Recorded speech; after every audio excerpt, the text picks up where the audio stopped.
Right then, let's talk about the PRS NF53. PRS NF53 is PRS's take on a T-type guitar. Now I should probably be careful here because I went onto Instagram and said, looks like PRS have finally cloned the T-type, and I ended up not being able to comment on anything for a few days. Might have been a coincidence, but a bit weird. Anyway, so it's their take on a T-type, and we knew it was coming. The Silver Sky was their Strat copy. We knew a Telecaster was coming. It had to, it's natural, and it has, and it looks quite cool. It's eye-wateringly expensive. It's like $3,000 for the NF53. But anyway, it's a PRS. It's always gonna be expensive. So if we look at it, what we have is we have the T-type shape-ish. We have the customary PRS ice cream scoop, so you've got better access to the top frets. Very cool. We have a kind of brass barrel bridge type thing going on, but we're missing the full-sized ashtray style bridge, and we're also missing the through body, which if you go for a T-type, through body is part of it, as is the ashtray. So we've got this kind of like cut short metal bridgey type thing that looks a little bit Telecaster-y, but not really. We have these two barrels that appear to be on separate springs so you can intonate properly, which is cool. You have the 3x3 headstock, as you'd expect from a PRS, and you have kind of these weird thin line humbucker things going on as well. So I mean, it looks cool. Don't get me wrong. PRSs always look cool, but it's not a Telecaster really. We're all saying it's a Telecaster. It's more of a Les Paul than a Telecaster. They've already got a Les Paul, so it's obviously going for that vibe with the brass barrels and the shape and everything. I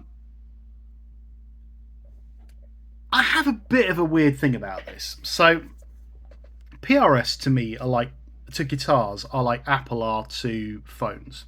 So if you think about Apple, many years ago they came out with the iPhone, and they made this big song and dance about touch screens, video calls, and all this kind of stuff, as if they were the people to invent it. But they obviously weren't. Nokia had video calling years before.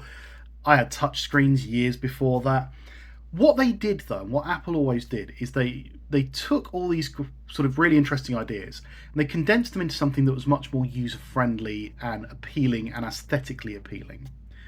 That's kind of what PRS are doing, it looks like. Take the Silver Sky as a great example. It is a Strat. You can't say it's not a Strat. It has the same configuration, it sounds the same, and it looks almost identical. But there are some little changes that make it more desirable to certain people. It's aesthetically a bit more pleasing, it's a bit softer, it's got the scoop, it's got a decent heel. It's got these little refinements that make it slightly better for a certain group of people. Now, it appears to be what they've done with the NF53. They've kind of appled the Telecaster. They've taken it and they've gone, here are some things we would change, here are some things that we think people would prefer, our audience would prefer, and they've released it. And great, that's great. And I'm not a PRS hater. I come across as a PRS hater quite a lot, actually. But one of my dream guitars is the PRS SE Custom 22 in Trampus Green. In fact, if you look at In the Blues, Shane from In the Blues is PRS. It's that guitar basically. I've wanted one from the moment I ever first saw them years back. And they are going to appeal to a set group of people. But at the same time, it's kind of a humbucker-laden Telecaster for $3,000, and you can buy a humbucker-laden Telecaster made in America for less than $3,000. So it's an expensive tool that isn't really doing what it looks like it should do, but has its own thing. So what I hope is that it finds an audience that didn't like Telecasters because of something, and it introduces them into the T-type concept and the kind of the look and the feel. And I've heard some demos, and it has some of the feel of a Telecaster and some of the sound, but just not the whole thing. So it's an interesting object. I'm sort of looking on the screen. I kind of like it. If I could afford one, would I buy one? No, absolutely not. I would go for a Fender if I was going to go that route. But I'm not the target audience. I'm also not the iPhone audience. I have an Android, so I'm obviously not the right audience for this type of instrument.